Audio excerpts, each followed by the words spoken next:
Alô, torcida tricolor, meus queridos e amados amigos, estamos de volta para trazer as novidades do maior de todos, do nosso querido e amado Fluminense. Vamos trazer as novidades aí e, nem toda novidade é boa. Você sabia disso? Cara, existem novidades que são ruins, infelizmente.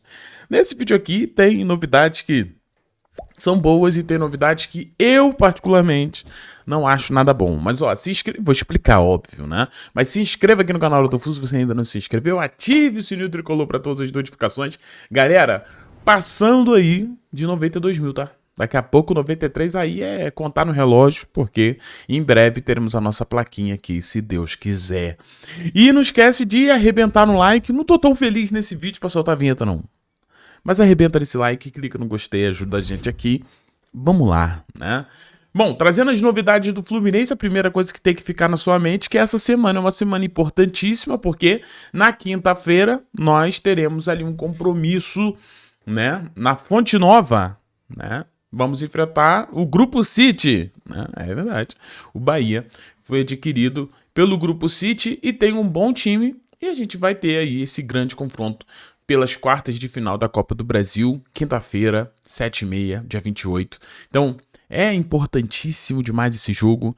É um jogo que define muito a temporada do Fluminense, né? A gente julga a temporada do Fluminense como uma boa temporada, né? Fluminense nas quartas da Sula, nas quartas da Copa do Brasil, mas não pode ficar só por aqui. É o que eu quero comentar sobre vocês também. Eu acho que é pouco pra gente se contentar em relação ao Fluminense, né? E, cara, o foco é esse jogo, né? Então, para isso, a gente vai ter reforço no Fluminense, né? Reforço de casa, mas teremos o reforço. Thiago Silva supera a previsão inicial e deve voltar ao Fluminense na Copa do Brasil. Perfeita essa volta aqui. Algumas fontes dizem que o Thiago poderia já jogar contra o Bragantino, né? Porém, cara, eu falei, todo mundo falou, que de fato utilizar o Thiago Silva sem ser no jogo mais importante não é muito inteligente. E a gente tem isso aí. Thiago Silva foi diagnosticado, né, com uma lesão grau 2 na coxa e conseguiu voltar em tempo recorde, né? Porque ele lesionou lá no começo de agosto e agora já vai estar liberado no dia 28. Filé mais uma vez fazendo um grande trabalho, né? E a gente tem aí esse grande reforço, né, pessoal? É um reforço assim fora de série. Ter Thiago Silva no momento mais importante da temporada é perfeito para nós, né? Então é isso. Esse já é um motivo da gente ficar muito feliz de ter o nosso monstro aí. Belezinha? Então é isso. Reforço para o Fluminense para o jogo contra o Bahia. É o nosso querido monstro Thiago Silva, o grande reforço, né? É o zagueiro de mais importância, né? É o zagueiro de maior qualidade a gente vai ter disponível para o jogo contra o Bahia, tá? Mas, bom, nem tudo são flores no Fluminense, porque o Fluminense, de fato, encaminhou a venda do Isaac, né? Isaac tá indo embora aí. E a gente tem, assim, mais uma venda no Fluminense que não faz sentido. Eu vou te explicar o porquê, misericórdia, essa venda aqui não faz sentido. E aqui, pessoal, não é porque é ano de eleição. Não, é porque independente do ano de eleição ou não, Mário Bittencourt, na hora de envolver as joias, é impressionante como não vende bem, tá? Mas dessa vez é pior na minha visão e eu vou explicar para você porque existe um contexto, tá? Mas vamos lá. Fluminense caminhou a venda do Isaac. Vamos dar uma olhada nos valores, né? Tô aqui no GE. O valor atual da negociação é de 12 milhões de euros, né? Que não é isso. O valor fixo que a gente tem que pegar é esse aqui, né? Então a gente está falando de 63 milhões de reais. Pode chegar a 12 milhões, né? Mas aí a gente não sabe em relação a esse bônus. Não sei se a matéria vai falar. Mas assim, tô vendo junto com vocês. Tricolor vai manter 10%, né, de uma futura negociação do meia.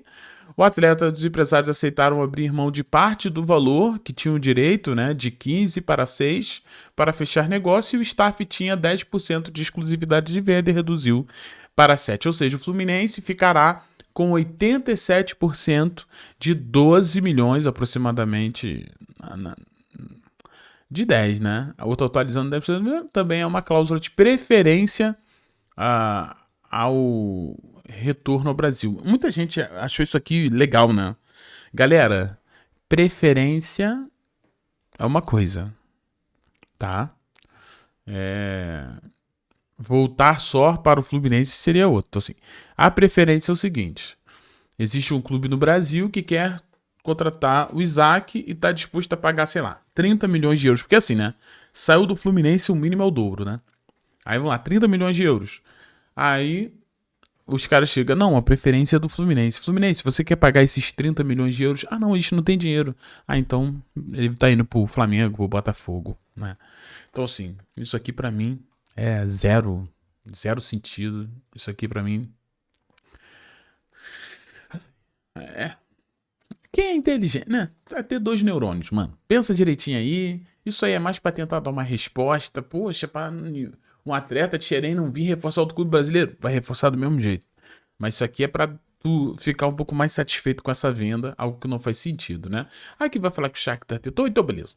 A gente tá falando aí que o Fluminense vai ficar com 87% aí aproximadamente desse valor. Muita gente tá falando que o valor é muito bom. Muita gente tá entrando no... Ah, não, vendeu muito bem, né? Bom, pessoal, vamos lá. Sobre Isaac, eu tenho coisas breves pra falar aqui. Isaac, ele foi... Pra quem acompanha a base, tá? Isaac, pra quem acompanha a base, é um jogador muito mais promissor do que Riquelme e Felipe. Isso aqui é... Todo mundo que acompanha a base, todo mundo assim, sabe que o Isaac tem tudo, né? O Isaac é um jogador totalmente completo, né? É uma venda que, na minha humilde opinião, ela não faz o menor sentido independente do valor. Por quê? Quando o Mário Bittencourt, presidente Mário, vendia as joias do Fluminense anteriormente, né? Era porque o Fluminense não tinha fluxo de caixa, era o Fluminense não tinha ainda o RCE, o Fluminense não tinha possibilidade, né, de montar time, não, porque o Fluminense tinha pouquíssimo dinheiro e uma dívida enorme, né? E isso levava todo o dinheiro do Fluminense, as dívidas não paravam. É uma bola de neve ruim, né? Porém, a gente não tá falando mais do Fluminense de 2019, de 2020, né? A gente tá falando de um Fluminense em 2025, aonde, neste exato momento, o Fluminense tem um RCE. Não sei se o Fluminense vai perder o RCE, porque o RCE é um mecanismo exclusivo para clubes que se tornaram SAF, né? E o Fluminense não virou SAF. O Fluminense conseguiu o RCE no Ronaldinho Gaúcho, né? No Ronaldinho Gaúcho, no estilo, sabe? No Leonardo ali, tentando, né? Conseguiu de outra maneira, né? Eu não tô falando que é de maneira ilegal, mas o Fluminense conseguiu o RCE de uma outra maneira, lembrando que o RCE é um mecanismo para pagamentos de dívida, né? Onde você coloca todas as pessoas que você precisa pagar em uma fila, né? E ali você vai pagando por mês um valor e um juiz vai distribuindo, as pessoas vão sendo pagas e você não tem nenhum tipo de problema. Antigamente tinha, né? Ah, confiscou tanto do Fluminense, bloqueou tanto do Fluminense, né? Fluminense, então, tem um fluxo de caixa livre, né? Por causa do RCE e as dívidas estão sendo pagas assim, né? Mensalmente e os credores estão ali recebendo esse dinheiro. Então tá. Se o Fluminense hoje tem um fluxo de caixa, o Fluminense hoje tem um RCE, o Fluminense ainda tem mais uma coisa, que foi a própria fala do presidente Mário Bittencourt ao vender John Arias, né? Ele vai vender John Arias e ele vai dizer assim: olha, nós precisamos, é algo bom, porque nós nem precisávamos desse dinheiro do John Arias, né? Então nós estamos aqui vendendo sem precisar do dinheiro. Aí eu fico me perguntando, se o Fluminense não precisava nem do dinheiro do John Arias, né, para poder fechar o ano, por que o Fluminense está vendendo uma das suas maiores joias sem a valorização correta, tá? Bom, se a gente está falando de uma venda boa, segundo muitos aí, eu acho um absurdo você repetir isso, mas cada um faz o que quiser da vida. Você, de fato, só de vender ele agora, você perdeu uma valorização eminente, né? E essa valorização aconteceria como? Com um jogador super promissor tendo minutos. Aí é aquilo que eu falo pra vocês. Ah, mas o Isaac foi testado e o Isaac não correspondeu. Peraí. Vocês acreditam nisso mesmo? É sério que vocês pegam 2, 3, 4, 5, 6, até 10 jogos e você acha que 10 jogos no profissional é uma roleta russa e dentro daqueles 10 jogos o jogador tem que dar certo ou tem que dar errado? Vocês acham que isso é comum em um jogador de 18 anos? Vocês acham que esse é o melhor caminho para desenvolver um atleta? Ô, gente, o futebol não é esse preto e branco, não. O futebol é muito mais complexo. Vou dar um exemplo pra você, tá? A gente tem jogadores que eles vão evoluir de idades diferentes. O próprio Evanilson, ele foi bombar depois, né? Só que dentro do Fluminense existem profissionais, eu acredito que seja assim, que tenham a capacidade de ver, de fato, né? Quando que aquele jogador vai render e como a gente vai fazer essa transição. O grande problema do Fluminense aqui é a transição entre Xerém e CT Carlos Castilho. Transição entre base e o futebol profissional. Esse é o grande problema do Fluminense. Porque o Fluminense não sabe fazer transição. O que o Fluminense sabe fazer? O Fluminense sabe vender as joias, que é muito mais fácil você vender agora do que você ter o trabalho de introduzir esse jovem, esse atleta no profissional e com a valorização correta ele valer de 2 a 3 vezes esse valor aqui. Mas é muito mais fácil você já receber esse valor logo e já enviar e tá bom, valeu a pena, pagou as contas.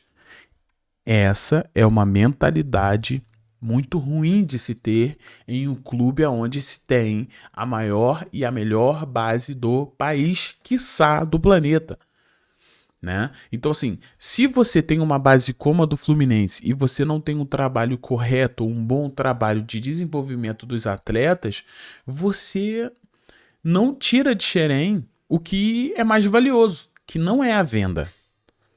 O fato do Fluminense ter vivido muitos anos complicados financeiramente e usando o Xerém para poder sobreviver, o Fluminense acha que Xerém, a melhor coisa de Xerém é vender. Na realidade, não. A melhor coisa de Xerém é utilizar aqueles atletas. Porque nós estamos falando de jogadores que são promissores a ponto de estarem nos grandes clubes da Europa, a ponto de estarem nos grandes clubes do Brasil. A gente está falando que Xerém dá resultado em campo. E chegou, já que, como eu disse, como o Fluminense já tem um RCE, como o Fluminense já tem tudo isso, seria ideal que o Fluminense usasse Xerém agora para dar um retorno técnico, não só um retorno puramente financeiro. Vou te dar um exemplo que aconteceu agora só para você entender. Como o Fluminense não consegue, existe uma incapacidade, tá, das pessoas dentro do Fluminense hoje, e aqui é uma grande crítica a quem organiza tudo isso do futebol do Fluminense, né? O Davi, que entrou quando o Fluminense não tinha zagueiro para jogar e ele respondeu bem, esse Davi foi preterido por Manuel, que está no fim de carreira. Então, assim, existe dentro do Fluminense uma dificuldade enorme de utilizar e confiar na base. E eu sei que é muito fácil a gente jogar pra torcida. Ah, não, a gente não usa porque a torcida vaia. A gente não usa. Isso é muito mole, né? É muito fácil. Mas se você conhece o jogador e você sabe que o jogador uma hora vai render e vai evoluir, você vai utilizar do mesmo jeito. Porque um trabalho bem feito, a verdade ela vem. A evolução é iminente. Eu não tenho nenhuma sombra de dúvidas que Isaac vai ser um grande jogador. Mas aí ele vai ser um grande jogador em outro clube. Não mais no Fluminense que o revelou. E todos nós sabíamos do potencial dele.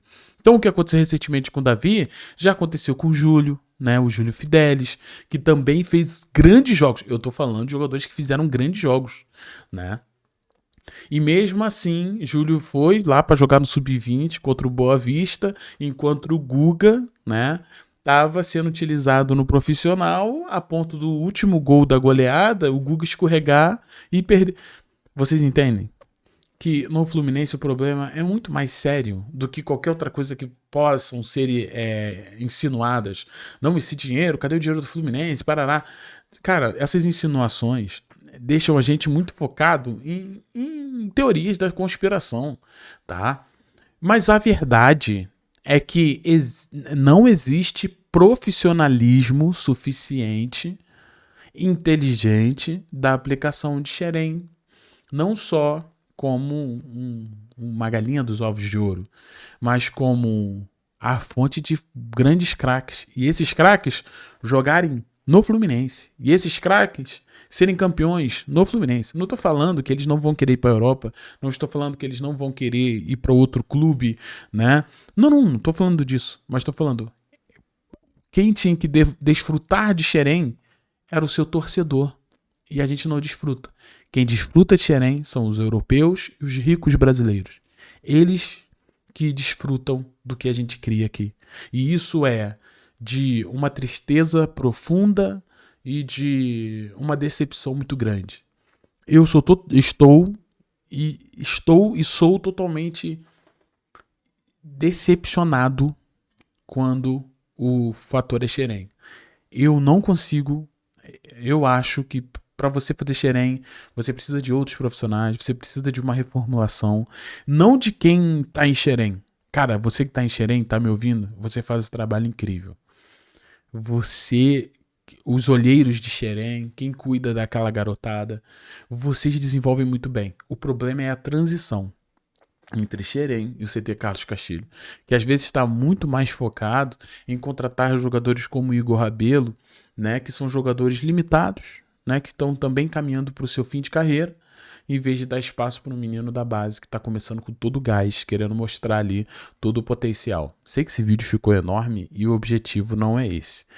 Mas assim, para dizer, eu acho que esse vídeo talvez seja o vídeo menos assistido do canal Hora do Flu, mas existe um problema muito sério dentro do Fluminense e esse problema é a não utilização correta de algo tão poderoso que nós temos, né? Infelizmente, é isso.